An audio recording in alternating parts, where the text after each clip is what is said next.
Acts chapter 7. Stephen was one of the ones who was selected for the food distribution of the widows.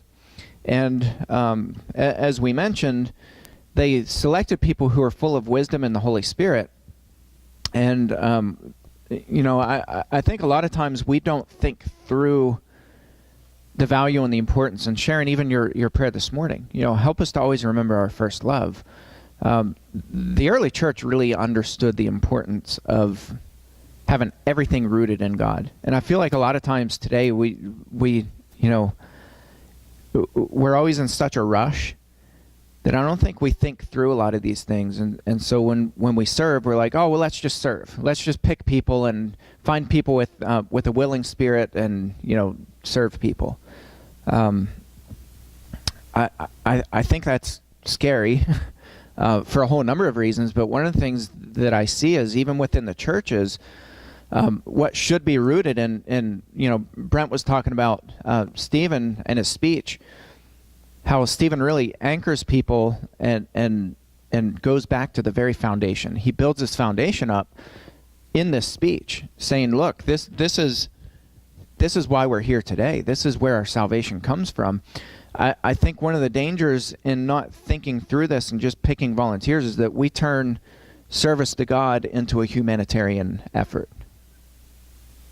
Even within the churches. I think we turn a lot of service into humanitarian efforts where we're just out there and we're serving people and we're just being nice and kind because that's the kind human thing to do. Stephen, when he was seized, didn't start saying, well, I'm just a plate server. I'm just handing out food. Stephen gave a radical defense of the faith. And I want you to imagine, like, I saw this video. Actually, I saw two of them this week that really stood out. One of the videos was a group. They were handing out food to homeless people.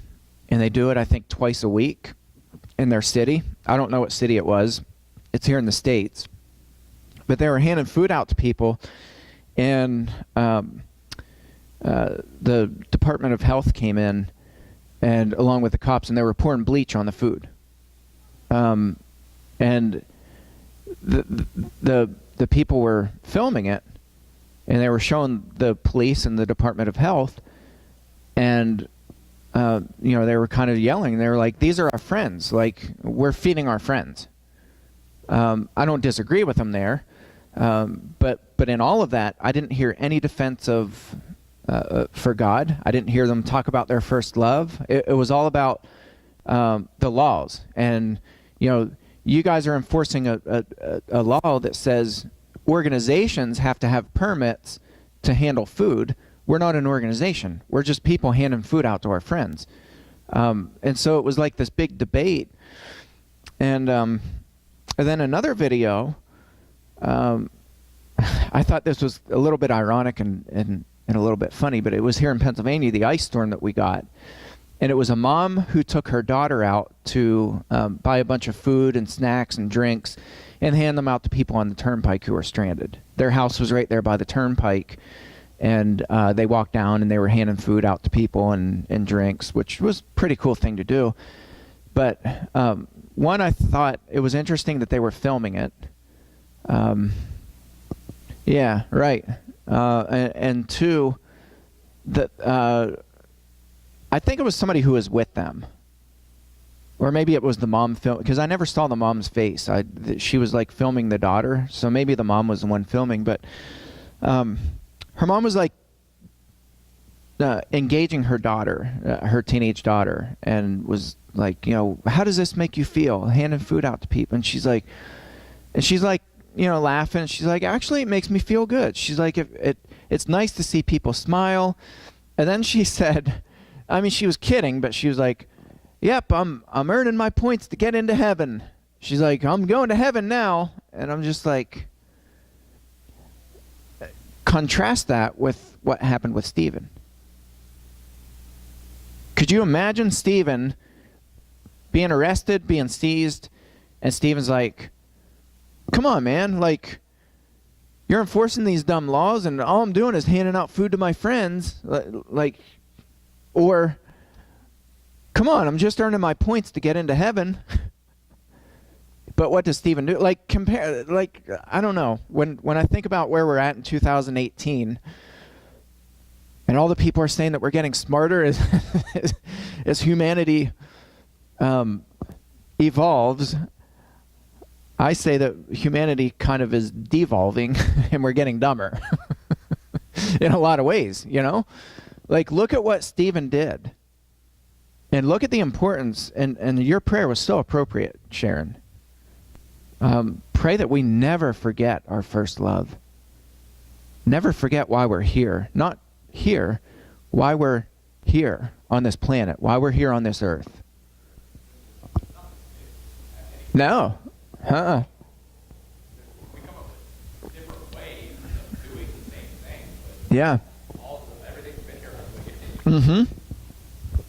Yeah, it's pretty incredible. So we're going to jump in where we left off, at least where I think we left off. Verse 23. This is Stephen's talking about Moses here. When he was 40 years old, it came into his heart to visit his brothers, the children of Israel.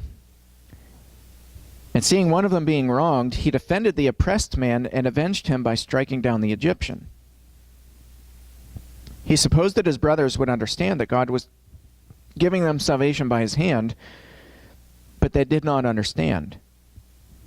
And on the following day he appeared to them as they were quarreling and tried to reconcile them, saying, Men, you are brothers, why do you wrong each other? But the man who was wronging his neighbor thrust him aside, saying, Who made you ruler and judge over us? Do you want to kill me as you killed the Egyptian yesterday? At this retort, Moses fled and became an exile in the land of Midian, where he became the father of 2 sons. Verse 30, this verse just, sometimes you forget, because we read things and just kind of blow through them. Sometimes you forget how long Moses fled. Now when 40 years had passed, an angel appeared to him in the wilderness of Sinai, Mount Sinai, in a flame of fire in a bush. When Moses saw it, he was amazed at the sight. As he drew near to look, there came the voice of the Lord. Now I want you to imagine this. Moses, who's 40, flees because he killed this this person and buried him in the sand. He flees for 40 years until God called him back. No. He was 40, right? So he was 40 when he fled, and he was 80 when God appeared in the burning bush. So at 80 years old, Moses goes back to Egypt and begins a very lengthy,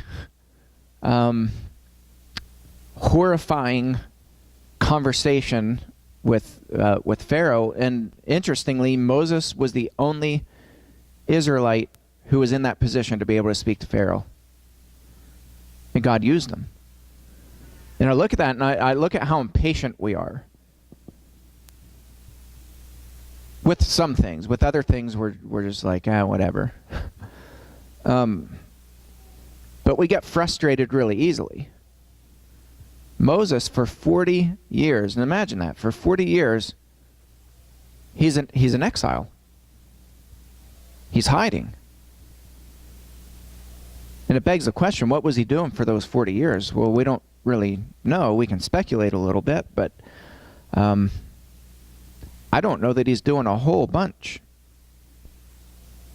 Same with Paul. Paul disappears. Paul, after his conversion, disappears for a long time. I mean, for years. Paul's off the map. What was Paul doing? I don't think very much. I think he was doing a lot of soul searching. Yeah.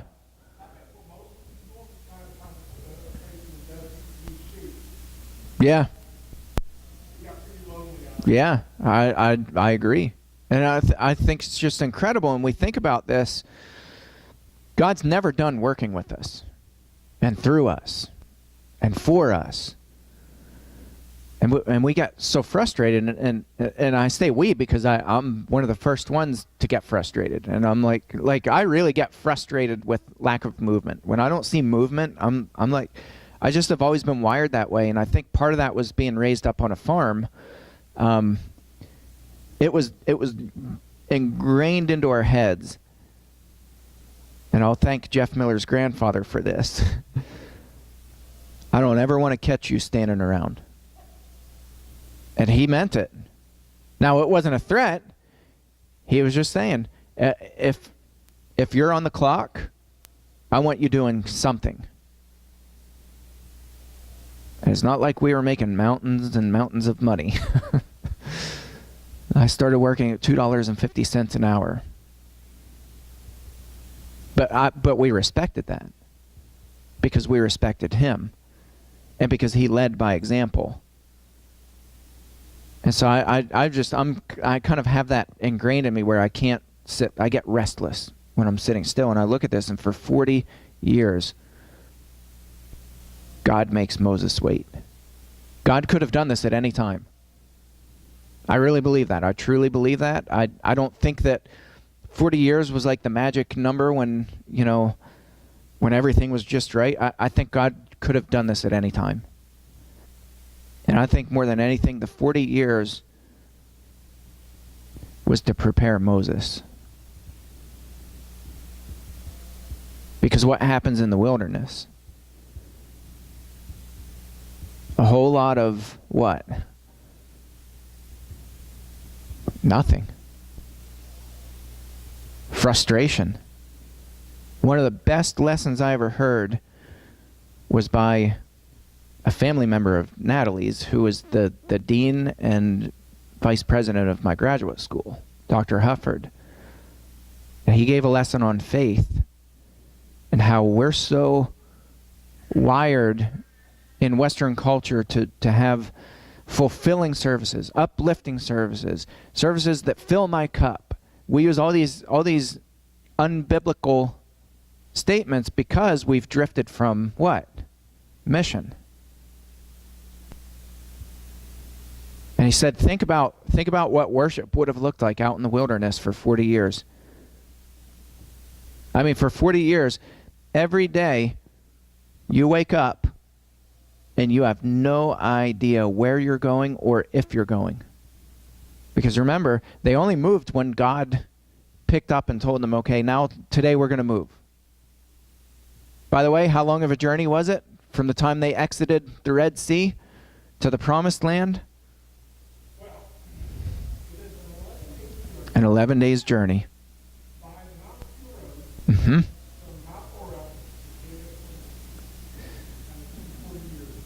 11 days. They sure did.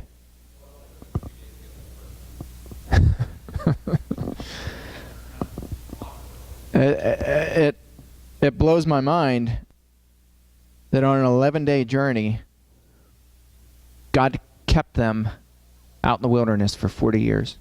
For 40 years. And we look at that and we're like, okay. And part of that was punishment.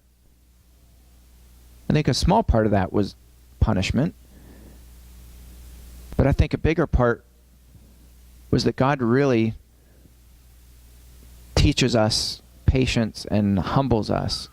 Why? So that we remember our first love. Look at the Old Testament. You can't get away from God's plea to his people to always put him first and to remember him.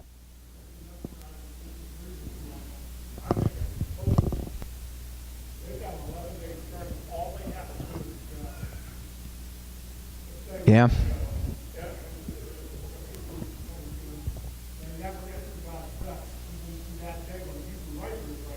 Yeah. That is true. I mean, it is true. They never really were humbled in the wilderness.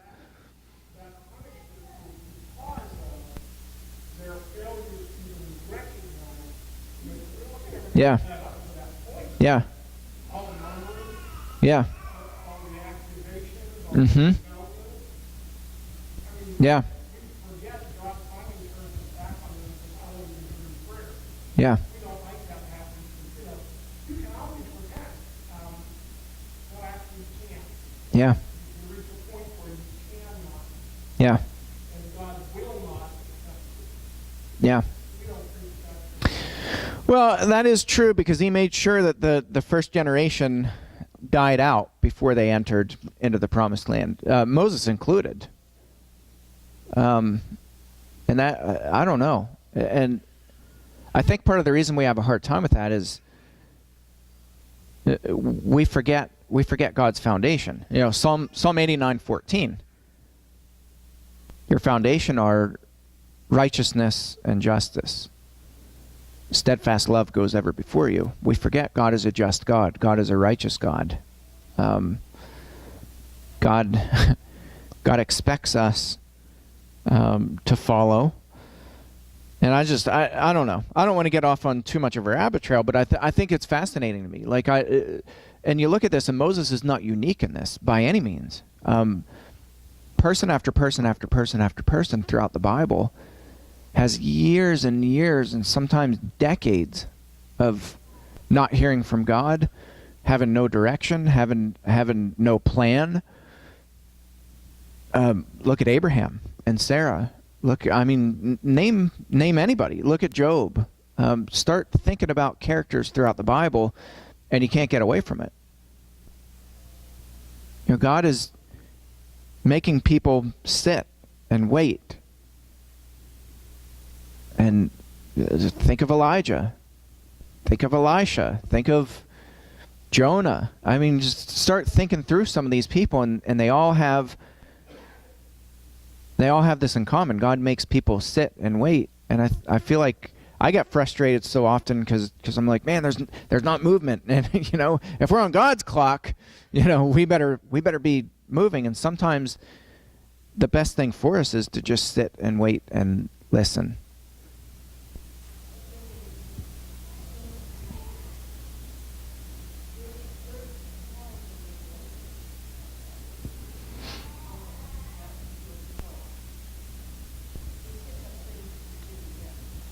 Yeah.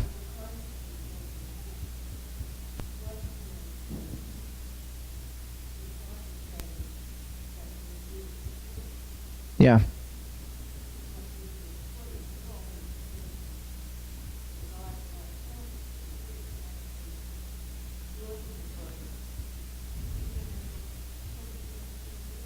Yeah. Yeah.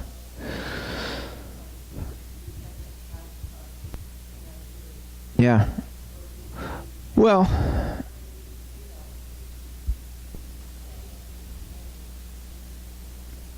yeah. And I want to clarify too, you know, I don't think that Paul and Moses and all these guys were just, you know, twiddling their thumbs like, okay, God, you know, hurry up. I think even in the midst of all this, they were still doing what was right. They were still loving God. They were still serving God. They certainly were still worshiping God. And that was the big point that Dr. Hufford was making. He said when Moses was in the wilderness, even in the wilderness for 40 years, when worship was probably not real exciting, there probably weren't a whole lot of mosh pits out in the desert. You know, people like with the praise team and the rock band, and you know, he said, think about what worship would have looked like in the wilderness when people are just frustrated and tired and stubborn and rebellious. And think about what worship was like for Moses. It was anything but encouraging. But Moses still worshipped in the wilderness. For 40 years, Moses worshipped. And so his point was, as believers, you bless people and you worship God. And we forget that. And you look at the mission, and what is the mission? Not our mission statement, not what is the mission as living, breathing believers of God? Yeah, worship God in all we do and bless people. True and undefiled religion is this: to look after the orphan and the widow and to keep yourself unstained from the world. Well, what does that mean? You're blessing people. You're going out, you're protecting, you're blessing. And in the middle of that, don't forget your first love. Keep yourself unstained from the world. Well, what does that mean? Don't get roped in. Don't turn this into a humanitarian effort where, you're just out there serving because, you don't know why, because it's a nice thing to do. You do it because of this. And so Stephen really got this. Stephen really, really, really got this. Verse 32, I'm the God of your fathers, the God of Abraham and of Isaac and of Jacob. And Moses trembled and did not dare look. Then the Lord said to him, take off the sandals from your feet, for the place where you are standing is holy ground. I have surely seen the affliction of my people who are in Egypt, and have heard their groaning, and I have come down to deliver them. Now, why was this important for Moses to hear this from the mouth of God himself? Think about this. Moses had to flee. Moses is in exile for 40 years. What was he doing at the time that led up to his having to flee? What did Stephen say?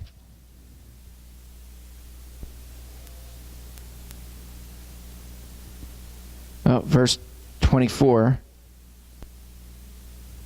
And seeing one of them being wronged, he defended the oppressed man and avenged him by striking down the Egyptian.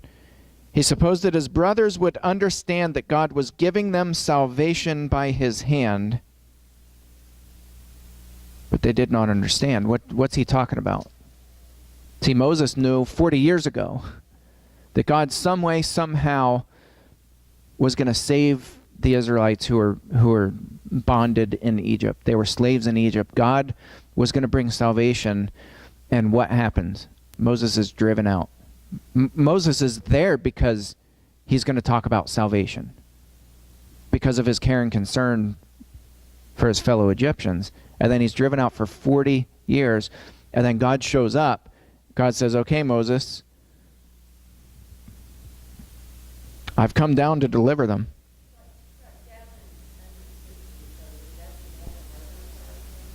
Yeah, definitely murdered.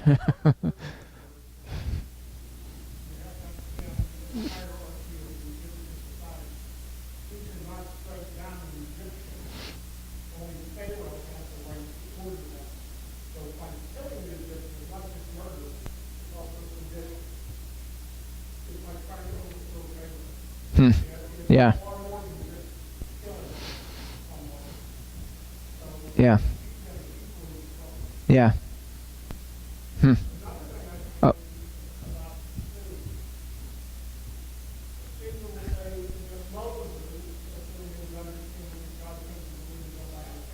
Yeah.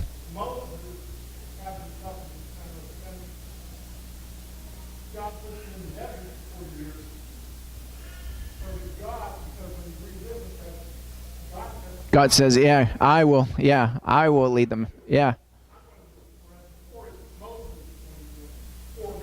Yeah. Yeah. Yeah. Yeah. Yeah, and I think Stephen is just hitting home run after home run in this speech. And I think, again, when we select people,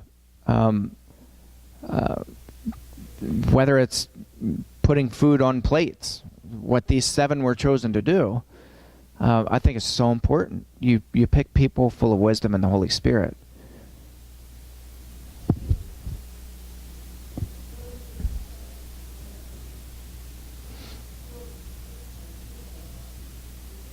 Mm-hmm.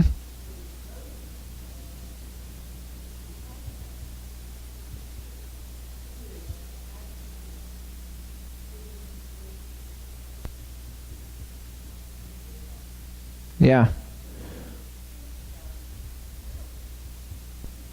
But then when it struck him, it was that uh-oh moment, because then he starts digging in the sand and he's trying to hide it, and I think Moses freaked out when he knew that other people knew, because he didn't think, if you back up and read the original account, Moses didn't suspect that anybody knew about this. I think Moses was shocked.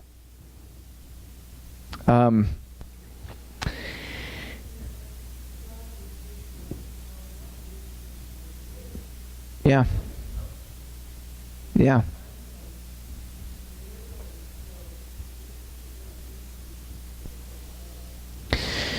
Yeah, there's another point that I want to make, because this keeps coming back to me. We are in the business of, especially with really heinous crimes and sins, of making people not feel uncomfortable in their own skin. And so, like, the thing that I see really often is churches rally around some of the worst abusers, and they're like, oh, how do we restore this brother? My comeback, first of all, is it's not a brother. Anybody who oppresses somebody else in the name of God and masquerades and pretends to be a Christian is exactly what John is talking about. In 1st, 2nd, 3rd John, look at the language, listen to the language that John uses. They're liars, they're cheats. John certainly doesn't call them brothers. They're not brothers. So let's get the language right, first of all. Second of all, there's something to be said about making people really squirm and feel uncomfortable and to feel the burden of shame. And when we rob people from that, we make a mockery of God's justice. People who do really heinous crimes and really heinous sins against other people need to feel shame. That's what the whole purpose of last week's sermon, the purpose of unforgiveness. There's a time when we intentionally withhold forgiveness and tell people, I don't forgive you right now.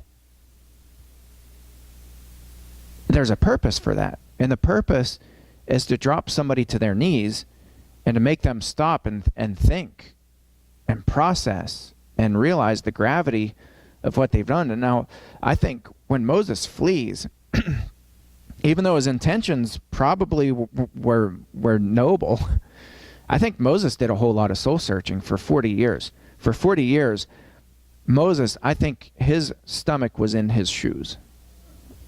I really do. I think for 40 years, his stomach, and you don't find God like running to Moses' side and like whispering in his ear and coddling him. And God completely, as far as we can tell, for that 40 years that Moses is in exile, God is completely silent. Completely silent. And I think God really wants people, part of God's justice, a big part of God's justice, is to place shame where shame is due, and to allow people to feel the alienation, the loneliness, the gravity. And my point again last week was, in the case of the person in Corinth, it worked.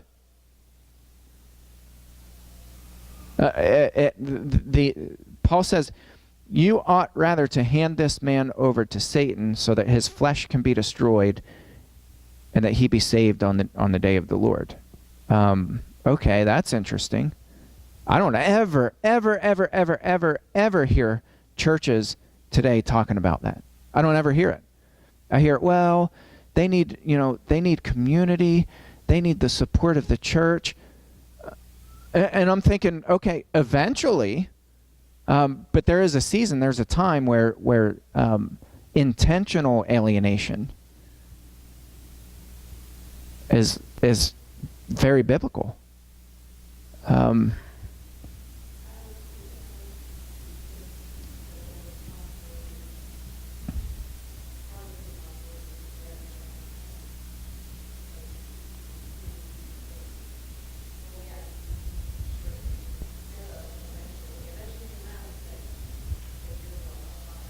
Yeah.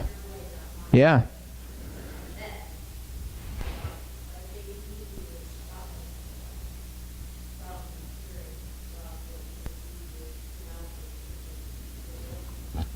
That's a very good possibility, and I wonder too out in the wilderness, when Moses gets really frustrated, he defaults back into that mode. When he struck the rock, it's,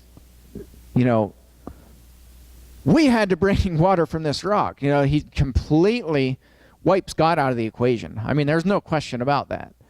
And I don't know, maybe Moses had a real propensity to become inward focused, and I wouldn't have even picked that up in Stephen's speech had you not said that, because that didn't jump off the page at me. Where Moses has the focus on him doing it and kind of God following Moses' lead, or God blessing him in the process, and God comes back and he's like, no, I'm going to bring the Egyptians out of Egypt. I'm going to bring salvation to them. I think it's fascinating, and I think we probably can't overstate that human nature is just human nature. To think about ourselves, to get caught up on our accomplishments or our disappointments or our failures, whatever it is, we tend to put focus on ourselves. And so it's it's the girl handing stuff out. It's a nice act, handing water and snacks out, but her thing, that's where her mind went. Hey, I'm earning my points to get to heaven today. It's human nature. When God finally comes to Moses, Moses is still, in my opinion, self-centered because he's disappointed with God. He did so well at being taken away from the community. Yeah. Being ostracized, and feel so guilty. Now he's going, I can't go back there. Yeah. So he's literally arguing with God. Mm-hmm. So he's still lost. In 40 years, Yeah. he did not learn the I am great, but now he's the I am unworthy, and I don't want to go back there because you don't know what's with you. Yeah. Yeah, I think one of the important takeaways is we really need to be okay with feeling uncomfortable in our own skin, and of feeling frustrated and feeling alienated, and we try to medicate all those things. We try to soothe them, medicate those as Christians.